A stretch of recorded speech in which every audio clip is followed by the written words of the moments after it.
ಸ್ನೇಹಿತರೆ, ಪ್ರಾಚೀನ ಕಾಲದಿಂದಲೇ ಚಂದ್ರಗ್ರಹಣವನ್ನು ಅಶುಭ ಮತ್ತು ಅಮಂಗಲಕಾರಿ ಘಟನೆಯಂತೆ ನೋಡಲಾಗುತ್ತಿತ್ತು.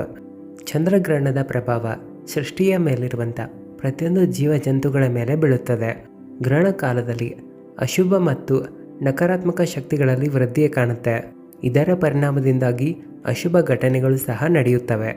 ಇವುಗಳ ಜೊತೆಗೆ ಜ್ಯೋತಿಷಾಸ್ತ್ರದ ಅನುಸಾರವಾಗಿ ಚಂದ್ರಗ್ರಹಣದ ಪ್ರಭಾವ ರಾಶಿಗಳ ಮೇಲೂ ಸಹ ಬೀಳುತ್ತದೆ. ಕೆಲವು ರಾಶಿಗಳಿಗಾಗಿ ಚಂದ್ರಗ್ರಹಣದ ಪ್ರಭಾವ ಶುಭ, ಇನ್ನೊಂದೆಡೆ ಕೆಲವು ರಾಶಿಗಳಿಗಾಗಿ ಚಂದ್ರಗ್ರಹಣದ ಕಾರಣದಿಂದಾಗಿ ಅಶುಭ ಸ್ಥಿತಿ ನಿರ್ಮಾಣಗೊಳ್ಳುತ್ತದೆ. ನಮ್ಮ ಪ್ರಾಚೀನ ಋಷಿಮುನಿಗಳಾಗಲಿ ವಿದ್ವಾಂಸರಾಗಲಿ ಮುಂಬರುವಂಥ ಚಂದ್ರಗ್ರಹಣದ ಭಾಗ್ಯವನ್ನು ಮೊದಲೇ ನಿರ್ಧಾರ ಮಾಡುತ್ತಿದ್ದರು.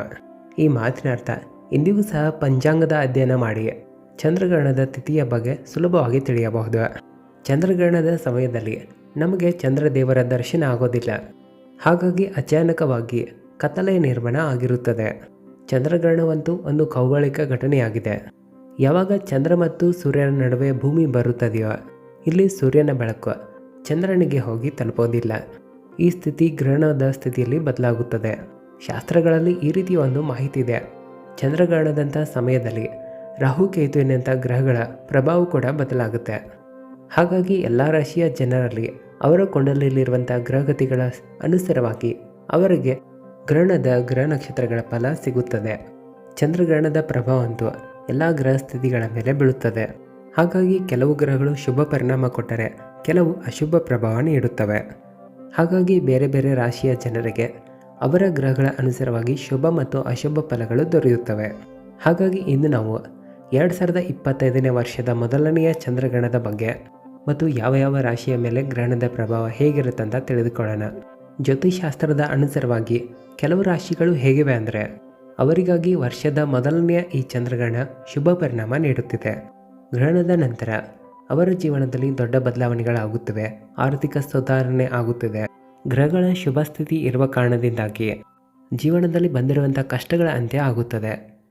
ಇಲ್ಲಿ ಇವರ ಒಳ್ಳೆಯ ಸಮಯ ಕೂಡ ಶುರುವಾಗಲಿದೆ. ಆದರೆ ಜ್ಯೋತಿಷ್ ವಿದ್ವಾನರ ಅನುಸಾರವಾಗಿ ಕೆಲವು ರಾಶಿಯ ಜನರು ಕೆಲವು ಚಿಕ್ಕ ಪುಟ್ಟ ಕಷ್ಟಗಳನ್ನು ಎದುರಿಸಬಹುದು. ಒಂದು ವೇಳೆ ಜ್ಯೋತಿಷಾಸ್ತ್ರದ ಉಪಾಯಗಳನ್ನು ಮಾಡಿದ್ರೆ ಈ ಗ್ರಹಣದ ನಕಾರಾತ್ಮಕ ಪ್ರಭಾವವನ್ನು ಕಡಿಮೆ ಮಾಡಬಹುದು. ಅದರ ಬಗ್ಗೆನೂ ಈ ವಿಡಿಯೋದಲ್ಲಿ ಅಥವಾ ನಮ್ಮ ಚಾನಲಲ್ಲಿ ತಿಳಿಸ್ಕೊಡ್ತೀವಿ. ಎಲ್ಲಕ್ಕಿಂತ ಮೊದಲು ವಿಡಿಯೋವನ್ನು ಲೈಕ್ ಮಾಡಿ, ನಿಮ್ಮ ಇಷ್ಟ ದೇವರ ಹೆಸರನ್ನು ಕಾಮೆಂಟ್ ಬಾಕ್ಸ್ನಲ್ಲಿ ಬರೆದು ಜೈಕಾರ ಹಾಕಿರಿ. ವರ್ಷದ ಮೊದಲನೆಯ ಈ ಚಂದ್ರಗ್ರಹಣವು 14 ಮಾರ್ಚ್ 2025 ಶುಕ್ರವಾರದ ದಿನ ಹಿಡಿಯಲಿದೆ. ಸಾಮಾನ್ಯವಾಗಿ ಈ ಗ್ರಹಣ ಭಾರತದಲ್ಲಿ ನೋಡಲು ಸಿಗುವುದಿಲ್ಲ. ಹಾಗಾಗಿ ಇದರ ಸೂತಕ ಕಾಲ ಭಾರತದಲ್ಲಿ ಮಾನ್ಯತೆಗೆ ಬರೋದಿಲ್ಲ. ಯಾವಾಗ ಚಂದ್ರಗ್ರಹಣ ಕಾಣುತ್ತದೆಯೋ ಆಗ ಸೂತಕ ಕಾಲವು ಶುರುವಾಗಿರುತ್ತೆ. ಸೂತಕ ಕಾಲದಲ್ಲಿ ಹಲವಾರು ನಿಯಮಗಳನ್ನು ಕಟ್ಟುನಿಟ್ಟಾಗಿ ಪಾಲಿಸಬೇಕಾಗುತ್ತದೆ. ಇಲ್ಲವಾದರೆ ಚಂದ್ರಗ್ರಹಣದ ನಕಾರಾತ್ಮಕ ಪ್ರಭಾವ ಜೀವನದಲ್ಲಿ ಬೀಳ್ತಾ ಇರುತ್ತೆ. ಆದರೆ ಈ ಬಾರಿ ನೀವು ಭಯಪಡುವಂಥ ಅವಶ್ಯಕತೆ ಇಲ್ಲ.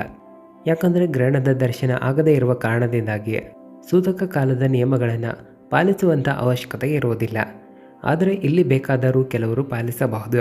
ಇಲ್ಲಿ ಜ್ಯೋತಿಷಾಸ್ತ್ರದ ಉಪಾಯಗಳನ್ನು ಖಂಡಿತವಾಗಿ ನೀವು ಮಾಡಿರಿ. ಇವು ಆರ್ಥಿಕ ರೂಪದಲ್ಲಿ ನಿಮಗೆ ಲಾಭವನ್ನು ಕೊಡುತ್ತವೆ. ವರ್ಷದ ಮೊದಲನೆಯ ಚಂದ್ರಗ್ರಹಣ ಫಾಲ್ಗುಣ ಮಾಸದ ಹುಣ್ಣಿಮೆಯ ತಿಥಿಯಂದು ಇರುತ್ತದೆ. ಈ ದಿನ ಹೋಳಿ ಹುಣ್ಣಿಮೆ ಹಬ್ಬವನ್ನು ಕೂಡ ಜನರೆಲ್ಲ ಆಚರಣೆ ಮಾಡ್ತಾ ಇದ್ದಾರೆ. ಇದಂತೂ ತುಂಬಾ ಪವರ್ಫುಲ್ ಆಗಿರುವಂಥ ಖಗ್ರಾಸ ಚಂದ್ರಗ್ರಹಣ ಆಗಿದೆ. ತುಂಬಾ ಪ್ರಭಾವಶಾಲಿ ಗ್ರಹಣ ಅಂತಲೇ ಹೇಳ್ಬೋದು. ಇಂಥ ಅಪರೂಪವಾದ ಚಂದ್ರಗ್ರಹಣ ವರ್ಷದಲ್ಲಿ ಒಂದು ಬಾರಿಯಾದರೂ ಬಂದಿರುತ್ತೆ. ಇಲ್ಲಿ ಅಚಾನಕವಾಗಿ ಜೀವನದ ದಿಕ್ಕುಗಳು ಬದಲಾಗಬಹುದು.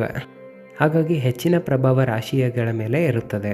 ಹಾಗಾಗಿ ಇಲ್ಲಿ ಕೆಲವು ಎಚ್ಚರಿಕೆಗಳನ್ನು ವಹಿಸೋದು ಇಂಪಾರ್ಟೆಂಟ್ ಇರುತ್ತೆ. ಚಂದ್ರಗ್ರಹಣದ ಆರಂಭದ ಸಮಯವು 14 ಮಾರ್ಚ್ ಮುಂಜಾನೆ 11:57 ಶುರುವಾಗಿ ಮಧ್ಯಾಹ್ನ 1:01 ಇದರ ಮುಕ್ತಾಯ ಆಗುತ್ತದೆ. ಚಂದ್ರಗ್ರಹಣದ ಸಮಯದಲ್ಲಿ ಕೆಲವು ಗ್ರಹಗಳು ವಕ್ರೀಯ ಅವಸ್ಥೆಯಲ್ಲಿ ಇರುತ್ತವೆ. ಹಾಗಾದರೆ ಬನ್ನಿ ಚಂದ್ರಗ್ರಹಣದ ಪ್ರಭಾವ ಯಾವ ಯಾವ ರಾಶಿಯ ಮೇಲೆ ಯಾವ ರೀತಿ ಇದೆ ಅಂತ ತಿಳಿದುಕೊಳ್ಳೋಣ. ಎಲ್ಲಕ್ಕಿಂತ ಮೊದಲನೆಯ ಅದೃಷ್ಟಶಾಲಿ ರಾಶಿಯು ಕನ್ಯಾ ರಾಶಿ. ಈ ಸಮಯ ಕನ್ಯಾ ರಾಶಿಯ ಜನರಿಗಾಗಿ ತುಂಬಾ ಅನುಕೂಲಕರ ಆಗಿರುತ್ತೆ. ಗೌರವ ಘನತೆಯಲ್ಲಿ ವೃದ್ಧಿಯ ಸಂಕೇತವನ್ನು ಇದು ಕೊಡ್ತಾ ಇದೆ. ಆರ್ಥಿಕ ದೃಷ್ಟಿಕೋನದಿಂದ ಇದು ನಿಮಗೆ ತುಂಬ ಲಾಭವನ್ನು ನೀಡುವಂಥ ಗ್ರಹಣ ಆಗಿದೆ. 4 ದಿಕ್ಕುಗಳಿಂದ ಧನಪ್ರಾಪ್ತಿಯ ಮಾರ್ಗ ತೆರೆಯಲಿದೆ. ಕನ್ಯಾ ರಾಶಿಯ ಜನರಿಗೆ ಕುಟುಂಬದವರ ಪ್ರೀತಿ ಕೂಡ ಸಿಗಲಿದೆ. ಜೀವನ ಸಂಗಾತಿಯೊಂದಿಗೆ ಇರುವಂಥ ಸಂಬಂಧವು ಸುಧಾರಣೆಯನ್ನು ಕಾಣಲಿದೆ. ಇಲ್ಲಿ ನಿಮ್ಮ ಸೆಟ್ಟಿನ ಮೇಲೆ ಸ್ವಲ್ಪ ನಿಯಂತ್ರಣ ಇಡೋದು ತುಂಬಾ ಇಂಪಾರ್ಟೆಂಟ್ ಇದೆ. ಜ್ಯೋತಿಷ ವಿದ್ವಾನರ ಅನುಸಾರವಾಗಿ ಅಧಿಕ ಧನ ಪ್ರಾಪ್ತಿಯ ಯೋಗ ಕೂಡ ಇದ್ದು ಸ್ನೇಹಿತರ ಸಹಯೋಗ ಕೂಡ ನಿಮಗೆ ಸಿಗಲಿದೆ. ಮುಂದಿನ ಅದೃಷ್ಟಶಾಲಿ ರಾಶಿಯು ಮಿಥುನ ರಾಶಿ. ವರ್ಷದ ಮೊದಲನೆಯ ಚಂದ್ರಗ್ರಹಣ ಮಿಥುನ ರಾಶಿಯವರಿಗಾಗಿ ಸೌಭಾಗ್ಯವನ್ನು ತರಲಿದೆ. ಈ ಸಮಯ ನಿಮಗಾಗಿ ಅತ್ಯಂತ ಶುಭ ಆಗಿರುತ್ತದೆ. ಕೆಲಸ ಕಾರ್ಯಗಳಲ್ಲಿ ಯಶಸ್ಸನ್ನು ಕಾಣ್ತೀರಾ. ನಿಮ್ಮ ಭಾಗ್ಯವು ಎಲ್ಲ ಕೆಲಸ ಕಾರ್ಯಗಳಲ್ಲಿ ಸಾಥ್ ಕೊಡುತ್ತದೆ. ನೀವು ಯಾವುದೇ ದೊಡ್ಡ ಕಾರ್ಯ ಮಾಡಿದ್ರು, ವ್ಯಾಪಾರ ಮಾಡಿದ್ರು ಲಾಭಗಳನ್ನು ಕಾಣ್ತೀರಾ. ಆದರೆ ಯಾವುದೇ ಕಾರ್ಯವನ್ನು ಮಾಡುವಾಗ ಯೋಚನೆ ಮಾಡಿಕೊಂಡು ಮಾಡಿರಿ. ತುಂಬ ದಿನಗಳಿಂದ ನಿಂತಿರುವಂಥ ಕಾರ್ಯಗಳು ಕೂಡ ಪೂರ್ಣಗೊಳ್ಳುತ್ತವೆ. ಕಾರ್ಯಕ್ಷೇತ್ರಗಳಲ್ಲಿ ಲಾಭಗಳನ್ನು ಕಾಣ್ತೀರಾ. ಇಲ್ಲಿ ಯಾವುದಾದ್ರೂ ಒಳ್ಳೆಯ ಹೊಸ ಕಾರ್ಯಗಳನ್ನು ಶುರು ಮಾಡಬಹುದು. ಹೊಸ ವಸ್ತುಗಳ ಖರೀದಿಗಾಗಿ ಇದು ಒಳ್ಳೆಯ ಸಮಯ ಆಗಿರುತ್ತದೆ. ತಿನ್ನುವಂಥ ಕುಡಿಯುವಂಥ ವಸ್ತುಗಳಲ್ಲಿ ಸ್ವಲ್ಪ ಗಮನ ಹರಿಸೋದು ಒಳ್ಳೆಯದು. ಲೈಫ್ ಸ್ಟೈಲ್ನಲ್ಲಿ ಚೇಂಜಸ್ ಕಾಣಲು ಸಿಗುತ್ತದೆ. ಗಂಡ ಹೆಂಡತಿಯ ನಡುವಿನ ಸಂಬಂಧ ಗಟ್ಟಿಯಾಗುತ್ತದೆ. ಮನೆಯ ವಾತಾವರಣ ಶಾಂತಿಯಿಂದ ಕೂಡಲಿದೆ. ಆರೋಗ್ಯದಲ್ಲಿ ವೃದ್ಧಿಯಾಗುವ ಯೋಗ ಕೂಡ ಇರುತ್ತದೆ. ಮುಂದಿನ ಅದೃಷ್ಟಶಾಲಿ ರಾಶಿಯು ಕುಂಭರಾಶಿ. ಕುಂಭರಾಶಿಯ ಜನರ ಬಗ್ಗೆ ಹೇಳೋದಾದರೆ ಈ ಗ್ರಹಣ ಅತ್ಯಂತ ಶುಭ ಆಗಲಿದೆ. ತುಂಬಾ ಅದ್ಭುತ ಅಂತಲೇ ಹೇಳ್ಬೋದು. ದೊಡ್ಡ ಒಳ್ಳೆಯ ಬದಲಾವಣೆಗಳು ಕಾಣಲಿವೆ.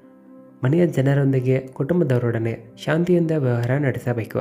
ಯಶಸ್ಸು ಸಿಕ್ಕ ನಂತರವೂ ನೀವು ಗರ್ವವನ್ನು ತೋರಿಸಬಾರದು. ಎಲ್ಲರಿಂದ ಗೌರವ ಘನತೆ ಸಿಗುತ್ತದೆ ಮತ್ತು ನಿಮ್ಮ ಜೀವನದಲ್ಲಿ ಆಧ್ಯಾತ್ಮಿಕ ಬದಲಾವಣೆಗಳು ನೋಡಲು ಸಿಗುತ್ತವೆ. ಮನಸ್ಸು ಈಶ್ವರನ ಸಾನ್ನಿಧ್ಯದಲ್ಲಿ ಇರುವುದು. ನಿಮ್ಮ ಮೂಲಕ ಧಾರ್ಮಿಕ ಕಾರ್ಯಗಳು ಕೂಡ ನಡೆಯುತ್ತವೆ. ಇದರಿಂದ ಜನರ ಹೊಗಳಿಕೆ ಕೂಡ ನಿಮಗೆ ಸಿಗುತ್ತೆ. ಆರ್ಥಿಕ ರೂಪದಲ್ಲೂ ಈ ಸಮಯ ನಿಮಗೆ ಅನುಕೂಲವಾಗಿರುತ್ತೆ. ನೌಕರಿ ಆಗಲಿ ಬಿಸ್ನೆಸ್ ಆಗಲಿ ವೃದ್ಧಿಯನ್ನು ಕಾಣ್ತೀರಾ. ಮಿತ್ರರಿಂದ ಸಹಾಯ ಕೂಡ ಸಿಗಲಿದೆ. ಮುಂದಿನ ಅದೃಷ್ಟಶಾಲಿ ರಾಶಿಯು ಕರ್ಕರಾಶಿ. ಕರ್ಕರಾಶಿಯ ಜನರಿಗೆ ಗ್ರಹಣ ಶುಭ ಫಲಗಳನ್ನು ನೀಡಲಿದೆ. ಚಂದ್ರಗ್ರಹಣದ ಕಾರಣದಿಂದಾಗಿ ಧನ ಸಂಪತ್ತಿನಲ್ಲಿ ವೃದ್ಧಿಯಾಗುವ ಯೋಗ ಇದೆ. ಸಮಾಜದಲ್ಲಿ ಗೌರವ ಘನತೆ ಹೆಚ್ಚಾಗುತ್ತೆ. ಕುಟುಂಬದಲ್ಲಿ ಕೆಲವು ವಿಚಾರಗಳ ಕಾರಣ ಮನಸ್ತಾಪಗಳು ಆಗಬಹುದು. ಆದರೆ ಈ ಕಷ್ಟಗಳು ಬೇಗನೆ ದೂರ ಆಗಲಿವೆ. ಇಲ್ಲಿ ಸಿಟ್ಟನ್ನು ನೀವು ಮಾಡಿಕೊಳ್ಳಬಾರದು. ವಿವೇಕವನ್ನು ಕಳೆದುಕೊಳ್ಳಬಾರದು. ಜೊತೆಗೆ ಹಿರಿಯರ ಆಶೀರ್ವಾದ ಕೂಡ ಸಿಗಲಿದೆ. ಜಮೀನು ಪ್ರಾಪರ್ಟಿ ಖರೀದಿ ವಿಷಯದಲ್ಲಿ ಲಾಭಗಳನ್ನು ಕಾಣ್ತೀರಾ. ಹೊಸ ಕಾರ್ಯಗಳನ್ನು ನೀವು ಮಾಡಬಹುದು. ಈ ಸಮಯ ನಿಮಗೆ ಉತ್ತಮ ಆಗಿರುತ್ತೆ. ಜೊತೆಗೆ ಪ್ರಯಾಣಗಳನ್ನು ಮಾಡಬಹುದು. ಕುಟುಂಬದವರು ಹಾಗೂ ಸ್ನೇಹಿತರೊಂದಿಗೆ ನೀವು ದೂರದ ಪ್ರಯಾಣ ಕೂಡ ಮಾಡಬಹುದಾಗಿದೆ. ನಿಮ್ಮ ಏಕಾಗ್ರತೆ ಕೂಡ ಹೆಚ್ಚಾಗಲಿದೆ. ಭಾಗ್ಯವು ನಿಮಗೆ ಸಾಥ್ ಕೊಡಲಿದೆ.